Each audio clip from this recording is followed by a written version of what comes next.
Писатель — это человек, который пропускает сквозь себя весь мир. И люди думают и действуют по одним и тем же психологическим законам.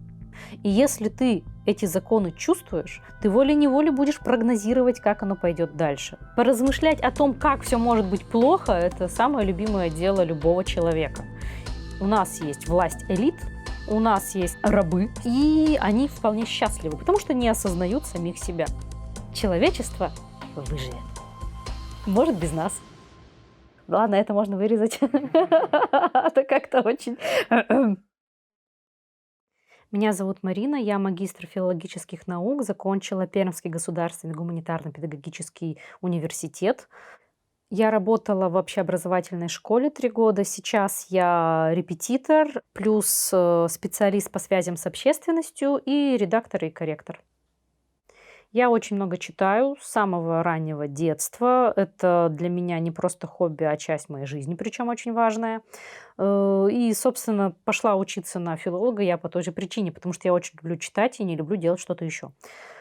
В книгах мы изучаем историю и истории людей. Плюс тексты — это не только книги бумажные, но тексты — это еще и фильмы, сериалы, игры, комиксы. В общем, все, куда человек включает свою фантазию и где он пишет историю. Поэтому все, что включается в понятие текст, меня интересует. Мой самый главный и любимый жанр — это, конечно, научная фантастика. Еще в детстве я обнаружила книги Сергея Лукьяненко. Безмерно люблю его до сих пор. И новые книги, и старые книги. Ну и постепенно начала пополнять свою внутреннюю, так сказать, библиотеку научной фантастики и другими авторами.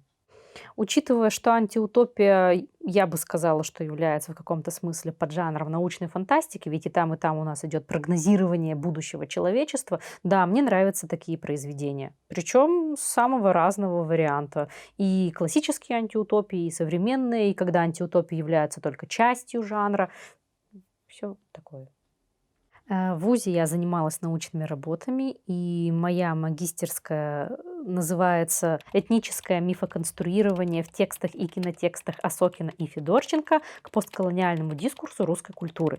Это очень интересная тема, хотя, наверное, многие слова вам кажутся незнакомыми или просто в внезапном контексте, но это правда очень интересно, потому что мы рассматривали то, как современные авторы смотрят на малые народы, которые в вечности либо пропали, либо сейчас пропадают постепенно, ну или просто живут в тени большой-большой империи, которой является Россия до сих пор. Как это связано с антиутопией? На самом деле очень просто. Ведь у нас Россия шла немножечко другим путем, нежели другие государства. Если говорить о колонизации. Почему постколониальный дискурс? Потому что западная цивилизация, ну, допустим, Франция, Англия, Америка, там какие-нибудь, я не знаю, еще Испании, они колонии выносили за пределы своей территории. Ну, допустим, Англия и Индия. Пожалуйста, Индия находится очень далеко от Англии, но являлась колонией, прошу прощения. Россия же шла другим путем. Мы сначала обрисовали границы нашего государства, а затем уже начали внутреннюю колонизацию. То есть мы начали нести, скажем так, свет метрополии внутрь своего государства. И в нашей работе мы рассматривали то, как трансформируются мысли писателя и режиссера от сначала попытки дать голос ушедшему народу, меря в овсянках, затем как малый народ существует сейчас, в наше время, и вот эта вот мифопоэтика Луговых Марий, очень, кстати, красивые фильмы «Небесные жены Луговых Марий». Вот. И, наконец, это прямое столкновение империи и малого народа в «Ангелах революции», последней совместной работе, которую мы изучали у Федорченко и Осокина.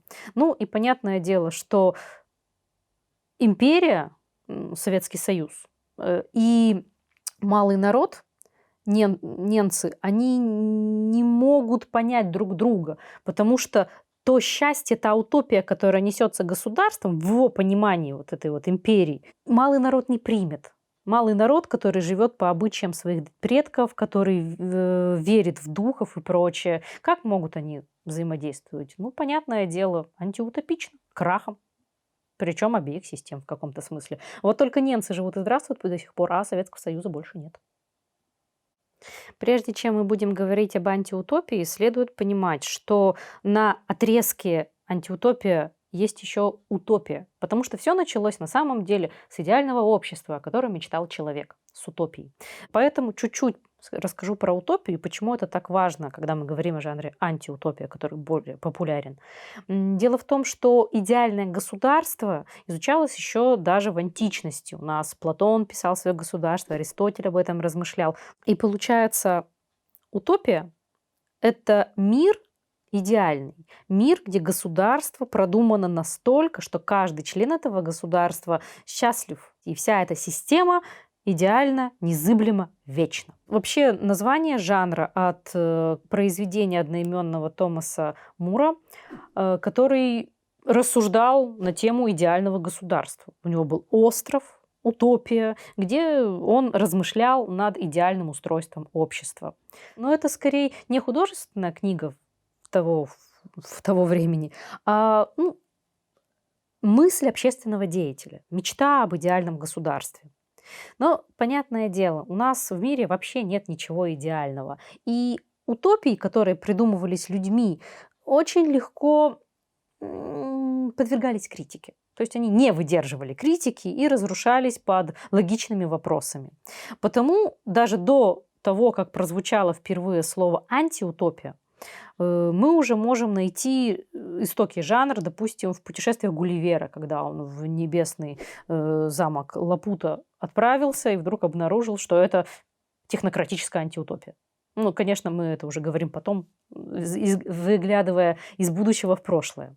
На самом деле очень сложно назвать родоначальника жанра, потому что мысль об утопии и антиутопии была у человека всегда. Ведь мы живем в обществе, и нам необходимо понять, как сделать это общество таким, чтобы максимальное количество его членов чувствовали себя комфортно и довольно. То есть мысль о правильном устройстве мира человека интересует со времен античности, на самом деле еще в глубину веков. Если мы копнем глубже, то до Платонова государства еще было что-то, 100%. Поэтому нельзя сказать, что вот он, родоначальник жанра. Если только с утопией это сработает однозначно, потому что так название этого места. А вот антиутопия, то, что она началась задолго до 20 века, это однозначно. Но вот столпы антиутопические, они уже вот в 20 веке после Первой мировой, вдруг, когда у нас появились новые социальные общности, социализм вдруг проснулся, появился. Это, который рождает в себе тоталитаризм, скрывает капитализм и прочее. И вот именно ответы на эти вопросы дали новый толчок антиутопии. То есть мы сейчас, когда говорим о классической антиутопии, мы не смотрим в века, мы смотрим на 20 век. В начальной школе мне очень нравился «Волшебник изумрудного города» Волкова. И там это цикл книг. 7-я книга называется «Тайна заброшенного замка». И суть истории в том, что в милый магический мир, замкнутый, кстати, очень утопический, вдруг прилетают инопланетяне. Гуманоидные, очень похожие на людей, но у которых социальный строй антиутопический. У нас есть власть элит, у нас есть социально стабильные рабы системы, и они вполне счастливы, потому что не осознают самих себя. Благодаря тому, что они попадают в этот чудесный, прекрасный мир, они находят особые камни, и бывшие рабы начинают осознавать самих себя. Они перестают подчиняться власти элит. И мы видим классический пример антиутопии в детской книжке. Собственно, вот тогда лет 8 я и познакомилась с антиутопиями.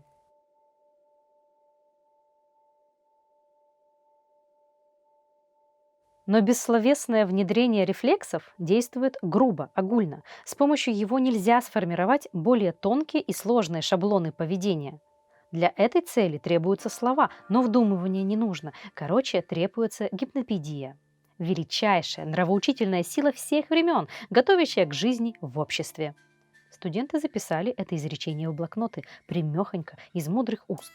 Директор опять включил рупор. Страшно умные. Работал тихий, задушевный, неутомимый голос. Прямо чудесно, что я бета, что у нас... словно это падает вода, капля за каплей. А ведь вода способна проточить самый твердый гранит, или вернее, словно капает жидкий сургуч, и капли налипают, обволакивают и пропитывают, покуда бывший камень весь не обратится в вало-восковой комок. Покуда, наконец, все сознание ребенка не заполнится тем, что внушил голос, и то, что внушено, не станет в сумме своей сознанием ребенка. И не только ребенка, а и взрослого, на всю жизнь. Мозг рассуждающий, желающий, решающий, весь насквозь будет состоять из того, что внушено. Внушено нами, воскликнул директор, торжествуя. Внушено государством.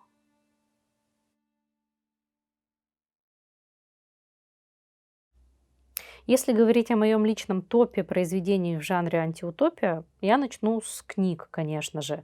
Тройка бессмертных лидеров это Замятин «Мы». Начну с него, тем более по времени он тоже написал первым. Это 1984 Оруэлла, потому что антиутопия, тоталитаризм — это тоже классика. Ну и, конечно, Хаксли, который во многом, кстати, отыгрывается и в нашем современном обществе, как вот интересно он спрогнозировал все. Еще, конечно, 451 градус по Фаренгейту Брэдбери, потому что это тоже шикарнейшая антиутопия. Наконец, это Чевенгур Платонова, который я не рекомендую к прочтению, потому что это максимально, как это, эта книга максимально безысходная. Понятное дело, что Платонов полемизировал с большевиками, когда писал это произведение, но настолько все плохо, это надо было постараться написать. Если брать не книги, а, допустим, фильмы, то у меня будет на одном из первых мест, это, конечно, «Эквилибриум». Совершенно потрясающий фильм, где антиутопия выдержана еще и в таких ярких, сочных и абсолютно тусклых тонах. Тоже тоталитарная антиутопия, которая ломается в итоге. А если говорить про игры, то это, наверное, «Биошок», где у нас был утопический город под водой, который в итоге обернулся крахом этого города. Поэтому это чистой воды антиутопия. Антиутопия или дистопия, ну, на Западе иногда называют и так, это жанр, который отрицает возможность идеала. Ну, конечно, мы можем найти формулировки, которые есть в словарях, но я думаю, это может сделать каждый. Но главное, чтобы мы понимали, что антиутопия с приставочкой «анти» — это невозможность идеального строя общества. Это жанр, который всегда ведет к краху социального устройства. К краху, и мне нравится, что по большей части в современных антиутопиях это возможность еще и возрождения. Если мы возьмем классические антиутопии, то у них есть особые специфические вещи, которые должны быть выдержаны. Это, конечно же, незыблемость строя, которая в итоге сломается. Это противодействие личности и системы, которая, ну, тут по-разному, конечно, в антиутопиях происходит. По большей части в классических, конечно, система ломает личность.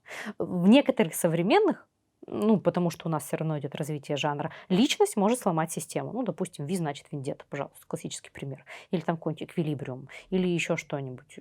Пожалуйста. То есть у нас идет развитие жанра, у нас нет стагнации. Еще, говоря о специфике жанра, необходимо уточнить триаду, которая есть в основе. Это власть, ну, это может быть вождь, или это может быть власть элиты, маленькой группировки какой-то. Затем это социальное счастье и социальная стабильность. Антиутопия работает вот, ну как треугольничек. Вот у нас 3 вершины, и, пожалуйста, еще раз, вождь или социальная элита, социальная стабильность и социальное счастье. Только когда они все вместе работают, антиутопия работает. Едва только одна из ножек этой табуретки ломается, у нас ломается вся система, и получается революция, как и во многих тоже вещах. Хоть в фильмах, ну, в общем, везде, где ломается одна из ножек, ломается сама система антиутопии. Ну, если говорить, опять же, о классических антиутопиях, жесткость структуры, жесткость этой власти, отсутствие историчности внутри антиутопии. Мы забываем историю. Что у Орла, что у Хаксли, что у Замятина. Мы не помним историю, и человек, винтик системы, не знает эту историю. Ему не нужно этого знать, он должен быть счастлив. Только счастливый элемент может быть стабильным. И счастье достигается разными способами. У Хаксли это геномодифицированные эмбрионы, которые вырастают в нужных людей. У Оруэлла это тоталитарная секта во главе с Большим братом, которые выбивают все винтики системы с помощью других средств. У Замятина это тоже человек-винтик системы, ну и система все равно ломается в итоге. В любом из этих произведений у нас есть слабые места системы, которые подтачиваются. В 1984 меня, помню, в свое время очень поразил финал. Когда главный герой, который вроде бы уже собирался шагнуть против системы, сначала предает самое себя, предает человека, который был ему дорог, и затем в самом конце он с благодарностью принимает грядущее убийство его этой системой. Вот момент, когда человек сломался и благодарит за то, что он сейчас умрет, наверное, это на меня подействовало больше всего. Я была шокирована. Ну, я была юна. Сейчас бы меня такое не шокировало. А у Хаксли гораздо ближе к научной фантастике, нежели Оруэлл, и поэтому он мне понравился в свое время больше. Тем более генно-модифицированные люди, генно-измененные, и рассуждения директора этого института о том, как правильно надо эмбрионов менять, поворачивать и прочее, чтобы получались определенные люди для определенных забот, меня впечатлили в свое время. Но гибель персонажа от этой системы была уже не такой шокирующей. Тем более он, по сути, просто сбежал от этой системы, а не принял ее, как у Оруэлла. Прежде чем говорить о современных, надо сказать, что жанр антиутопии в 20 веке был максимально необходим. Потому что у нас были социальные потрясения, у нас были социальные прогнозы, которые оборачивались реальностью и прочим. А сейчас антиутопии в чистом виде, они зачастую идут, их нет в каком-то смысле. Они всегда идут с чем-то другим. Потому что мы не повторяемся, нам не нравится повторение. Всегда человеческая история и сам человек движется от центра к периферии. И тот жанр, который был популярен и, так скажем, на коне какое-то время назад, сейчас уходит на периферию. Антиутопии остаются в центре внимания только уже как поджанр других. Постапокалиптика, например, она вышла вперед. Мы все сейчас знаем произведения, посвященные краху человеческой цивилизации. Тоже понятно почему. И да, элементы антиутопии есть и там. Потому что всегда есть дихотомия власть-человек. Поэтому о чем пишут современные? Все о том же, просто под другим углом рассматривают. Например, рассказ «Служанки». Опять антиутопическое общество, только на передний план выдвигается женщина, хотя до этого, допустим, мы не смотрели. В топе, который мы называли, женщины вообще не являются субъектами, они только, скажем так, катализаторы для мужчин, которые у нас на переднем плане.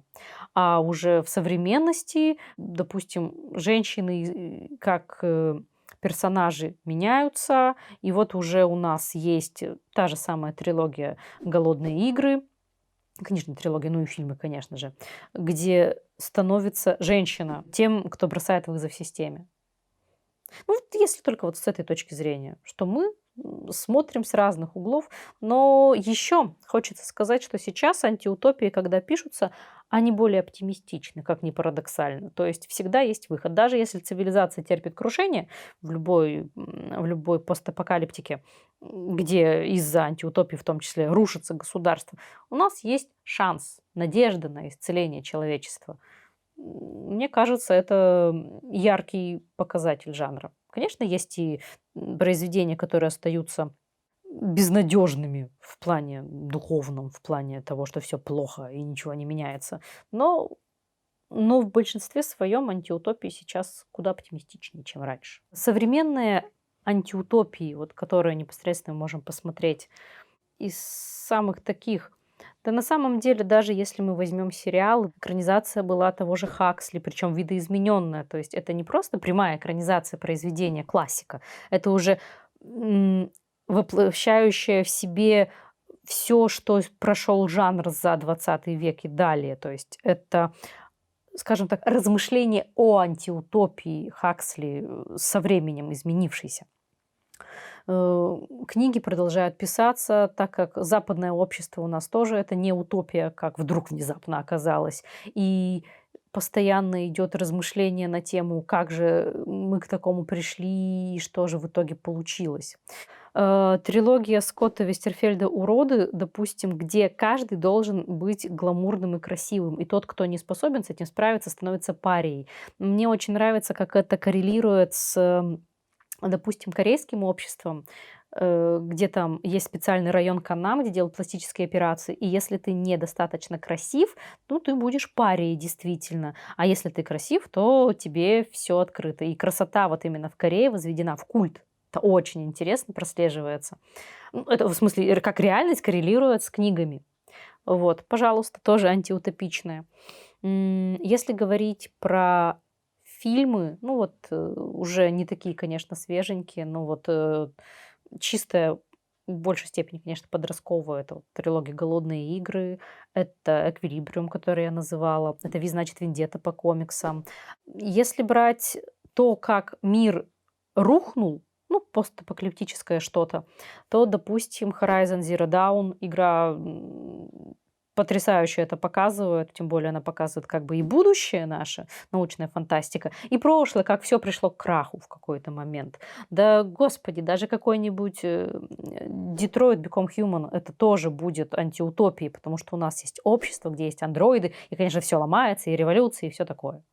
Жанр постапокалиптика и жанр антиутопия, они сейчас тесно связаны, потому что у нас антиутопия разрушилась, и получилась постапокалиптика.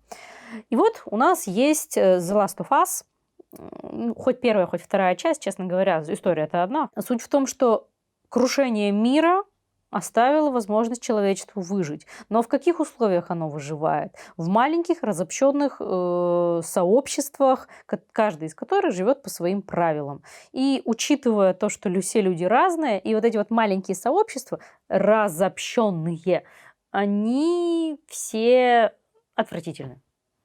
Человечество рухнуло на самое дно морали, я бы сказала. И там маленькие частные истории, ну, вы, наверное, в курсе, каждый из которых, ну, раскрывает человеческую натуру все более отвратительно. Ну, вот это, наверное, да, вот это меня впечатлило, заставило задуматься о том, что человек – это существо очень жуткое и страшное. В 2019 году, до того, как начался ковид, пандемия и локдаун, вышла игра Death Stranding от Хидео Кодзимы. Шикарная, медитативная, просто прекрасная. Как раз тоже про общество, которое рухнуло по причине нового большого взрыва, когда люди после смерти перестали нормально уходить на тот свет, скажем так. Ну, очень интересная философская такая игра. Игра-сериал, игра-фильм, как ни назови. Но суть в том, что это было до пандемии, когда курьер храбро ходит и разносит людям, живущих в замкнутых пространствах под землей, разные необходимые им товары. И случился у нас локдаун, случилась эпидемия, и ты смотришь на то, что ты только что прошел, смотришь на то, что происходит вокруг тебя, и невольно думаешь, что за фигня происходит с жизнью. И Хидео Кодзима сказал, что больше не будет так старательно делать игры в таком направлении, чтобы не спрогнозировать еще что-нибудь. Вот это было, да, как раз про крушение всего и изменение мира на самом изначальном уровне. Но все равно это было забавно, когда ты играешь за курьера в игре, и к тебе идет курьер по мертвым пустым улицам города, чтобы принести тебе еду. Это было, да. Вот, пожалуйста, прогнозирование реальности, которое делает автор. Тоже вот антиутопически получилось, да. Молодец, Хидео Кодзима. Не делай так больше. Элементы жанра антиутопии мы видим в других жанрах. Ну, например, жанр киберпанк, пожалуйста. По сути, это классическая антиутопия. И все произведения в жанре киберпанк – это антиутопичные произведения по своей сути. Постапокалиптика тоже. У нас была система, она потерпела крах. Ну, система-то как раз антиутопичная. То есть она не выдержала чего-либо, какого-то потрясения социального и разрушилась. Это тоже жанр, элемент жанра антиутопии. Что еще сюда может подойти? Ну, романы предупреждения, думаю, о них даже упоминать не надо, это и так понятно. И научная фантастика во многом тоже элементы жанра антиутопии несет. Мы знаем, как подавлять такие вещи в зародыше, на самой ранней стадии. Нельзя построить дом без дерева и гвоздей. Если ты не хочешь, чтобы дом был построен, спрячь гвозди и дерево. Если ты не хочешь, чтобы политика оборачивалась для человека бедой, сделай так, чтобы он не ломал голову, разглядывая дело с плохой и хорошей стороны. Покажи ему только одну сторону. А еще лучше, не показывай ни одной. Пусть он забудет, что на свете есть такая вещь, как война. Если правительство неэффективно, неустойчиво и помешалось на налогах, то пусть уж лучше оно таким и остается, чем народ начнет беспокоиться из-за всего этого. Душевное спокойствие, Монтак. Дай народу всякие соревнования, пусть выигрывают те, кто помнит больше текстов популярных песен, или названий столиц штатов, или знает, сколько кукурузы вырастили в Айове в прошлом году.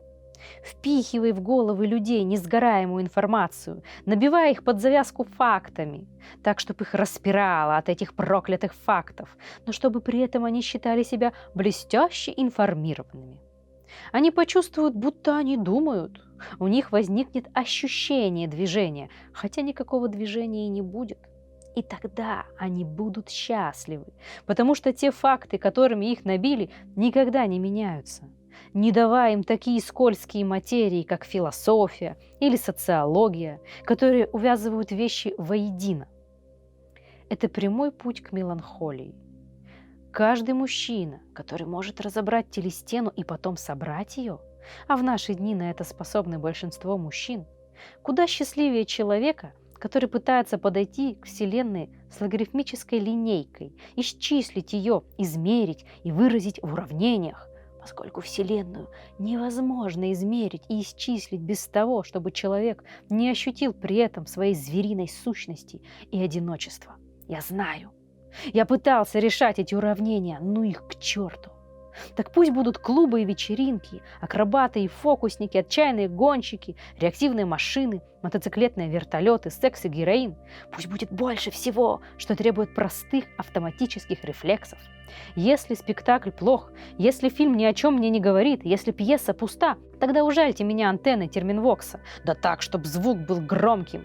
Я подумаю, будто откликнулся на пьесу, а на самом деле мои дергания всего лишь осязательная реакция на механические колебания. Но мне это все равно.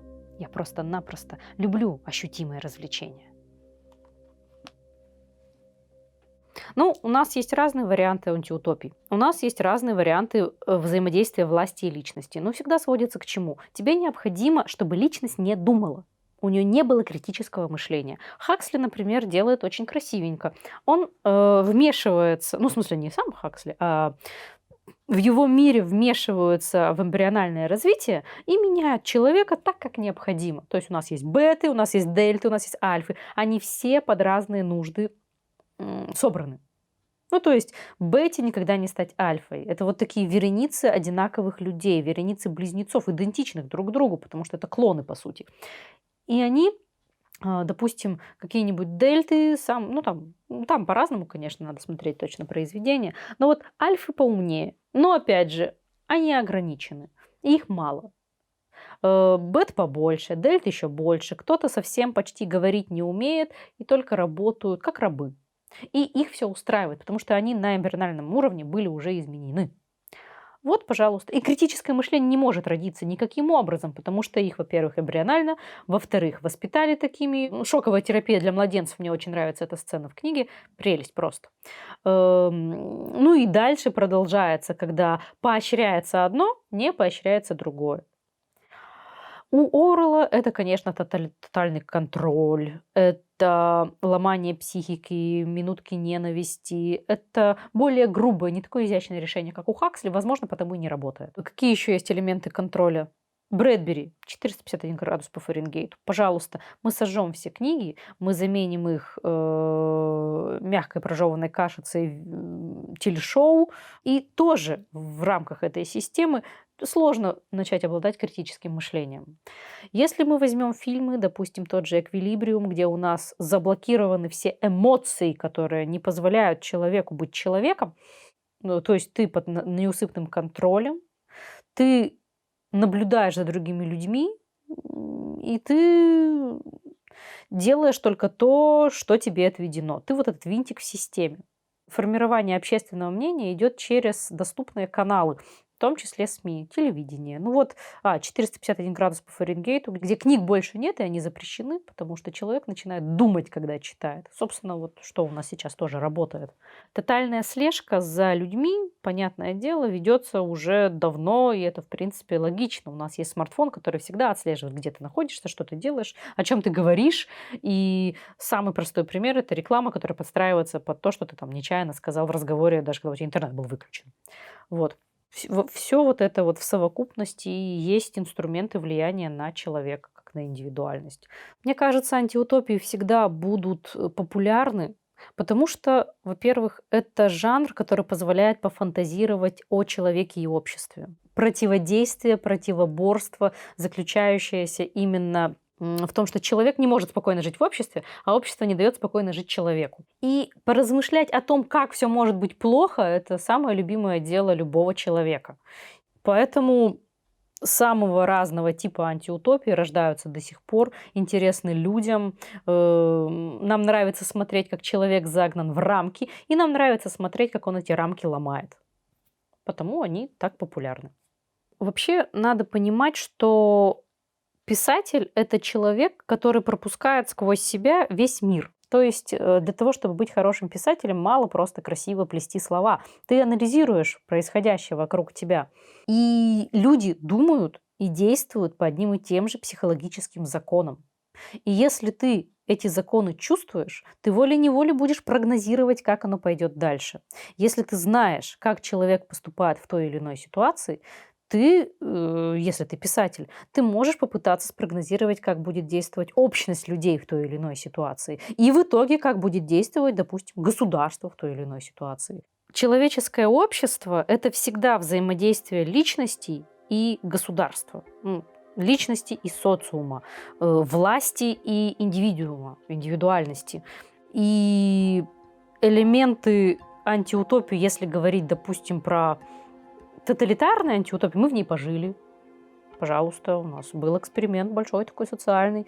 Элементы какое-нибудь технократическое у нас тоже имеются. Если брать антиутопию Хаксли, тоже в каком-то смысле у нас есть современности. Ну, не может человек создавать все из ничего. Когда авторы пишут антиутопию, они опираются на тот мир, который их окружает. И фантазируя, предполагая, прогнозируя, они вырисовывают картину нового мира. То есть элементы жанра находятся в современной действительности. Потом автор берет, прорабатывает и прогнозирует будущее. Так, допустим, Оруэлл поступил со своим 1984. И в каком-то смысле мы уже живем в антиутопии, потому что в утопии мы априори жить не можем. А вот для антиутопии у нас есть все необходимые взаимодействия. У нас есть власть элит, у нас есть социальное счастье, которое выражается в западном обществе в одном, в нашем в другом, в восточном в другом. И у нас есть социальная стабильность, которая постоянно пытается разрушиться, потому что ни одна антиутопия не может быть незыблема из-за человеческого несовершенства. Ну, вообще, самое популярное мнение, что все мы очень боялись попасть в антиутопию Оруэлла. Страшно боялись. А в итоге как-то неожиданно оказались в антиутопии Хаксли. И это действительно больше похоже на правду. Ведь что есть антиутопия, дивный новый мир Хаксли? Это мир, где ты гонишься за развлечениями, мир, где ты не задумываешься над своим существованием, потому что за тебя уже решили. Мир, где картинка важнее сущности. Кстати, сюда же мы можем и Брэдбери, его 451 градус по Фаренгейту. Это просто однозначно антиутопия, в которой мы сейчас живем. Потому что книги мы не читаем. Что нам необходимо? Эмоции, постоянный прилив адреналина. Вместо знаний у нас есть факты. Собственно, все, о чем он писал, мы видим и сейчас. Он, кстати, об этом в эссе своих писал, что он очень был не рад оказаться в собственном произведении, а ведь оно по факту так и есть. Клиповое мышление, которым мы уже грешим последние десятилетия, оно еще более сокращается. Мир бежит вперед, мы не успеваем, мы перестаем задумываться, мы теряем связь с прошлым. Бездумный гедонизм опускает человека на уровень животного. Это не так уж и страшно, пока ты не мешаешь жить другим людям. Но с другой стороны, в итоге в выигрыше остаются те, кто думает. Потому что только думающие могут управлять другими, потому что только думающие могут управлять и властвовать самим собой. Ведь если ты не думаешь, и если ты позволяешь удовольствиям входить в твою жизнь без раздумья, если ты не пытаешься осознать самое себя, ты уже не совсем человек. Ты уже, по сути-то, просто не очень умная обезьяна, если честно. Почему важно знать историю? Почему важно читать книги? Потому что мозг очень легко откатывается назад, потому что деградируем мы гораздо быстрее, чем развиваемся. И чем больше людей деградируют, тем проще нами управлять, и тем больше, и тем проще мы погружаемся в антиутопию в классическом понимании. Антиутопии чем страшны или чем полезны? Человек, винтик общества, перекладывает всю ответственность на власть, на того, кто наверху, на вождя, на элиту. И элита позволяет ему жить так, как ему хочется, оставаясь в социальной стабильности, в социальном счастье. То есть вот эта триада-то работает. И сейчас тоже. Но только беда-то в том, что всегда в этой триаде будет тот, кому не нравится положение вещей. И оно будет ломать эту стабильность. Да, думать это всегда больно. Думать это всегда сложно. Но в итоге, когда все это закончится, кто-то будет спокойно, так сказать, воспринимать мир вокруг себя, потому что у него есть критическое мышление, и он понимает причины. А кто-то не будет понимать, почему общество, в котором он так сладко жил много лет, вдруг потерпело крушение. Учитывая то, что антиутопии подняли головы прям так активно именно в начале 20 века, когда у нас социализм начал появляться, когда начали капитализма бояться в каком-то смысле. И вот Замятин написал, он ведь во многом тоже определил тенденции уже конкретно жанра. Он не родоначальник жанра, но он указал определенные тенденции. Например, это унификация населения. Мы можем это проследить тоже в некоторых странах. Это слежение за ячейкой этого общества. Жили они там в прозрачных домах. Тотальная слежка. Это умение работать над массами людей. То есть это митинги и прочее. А если брать новояз у Орвелла того же, и то, как переписывается история для нужд государства, тоже, пожалуйста, переписывание истории тоже, как оно работает. Да, на примере нынешних событий тоже можем посмотреть. Чем все оборачивается в итоге, когда мы забываем нашу историю, когда история переписывается, когда язык упрощается, видоизменяется под нужды государства. Да, все это есть. Все вот эти вот специфика антиутопии в современности, ну, она однозначная. Потому, кстати, еще одна причина, почему нам так нравится этот жанр. Это ж наша реальность. Прослеживая современность, мы, да, черты антиутопии во взаимоотношении власти и личности мы видим однозначно. Они есть. Они будут всегда, потому что власть и личность, они всегда, вот эта дихотомия работает. Но с другой стороны, мы же и сами можем останавливать это. Для того, чтобы не было как в антиутопии, надо просто понимать, в чем суть антиутопии. И раз у нас идет дихотомия власть, социальная стабильность, социальное счастье, надо либо согласиться с этой системой, либо сделать эту систему лучше. Каким образом? Помнить историю. Это самое главное. То есть, как только мы начинаем забывать историю, то, что происходило с нами, с нашими предками, то, что было в истории нашего государства в том числе, то мы приближаемся прямым ходом вот к самому плохому финалу. Когда мы изучаем историю, мы можем прогнозировать. Когда мы прогнозируем, мы понимаем закономерности. и мы понимаем, к чему выливается то или иное действие. Еще это, кстати, спокойствие добавляет. То есть ты как бы не смотришь на мир с испугом, что происходит, почему это происходит, а ты понимаешь, это происходит потому, потому, потому, потому. И тебе чисто как личности спокойнее психологически, даже в такое тяжелое время. Второе– это критическое мышление. Необходимо воспитывать критическое мышление, иначе ты будешь на веру воспринимать все, что происходит вокруг тебя, верить каждому слову, сказанному где угодно, и это опять плохо будет влиять на тебя как на личность. Это контроль за собственными детьми, и контроль не в смысле тотальный большой брат следит за собой, так открываешь вот так дверь в комнату ребенка, что он там делает в интернете. Нет, это доверительные отношения между взрослым и ребенком, это пример, это умение разговаривать, это умение доносить свою мысль адекватно. Ну, то есть, хотите не антиутопию, учитесь разговаривать с людьми и с детьми в частности. Вот самое главное, мне кажется, что поняли люди по прошествии стольких лет, что империи не вечны, что человек не может находиться в состоянии стагнации, что какая бы ни была система, она все равно рухнет, потому что человечество меняется. Меняется человечество, меняется человек, мы набиваем новые и новые шишки, но мы не можем находиться вот в этой системе. Мы все время видоизменяем эту систему. И потому это уже не так страшно. И потому антиутопии, возможно, уже не так пугают человека, потому что всегда найдется революционер. Мы не можем жить в идеальном обществе, потому что мы не идеальны. И поэтому даже неидеальное общество обречено на поражение и на освобождение. Жанр антиутопия уже включает в себя, конечно, безысходность. Но, опять же, могу порадовать.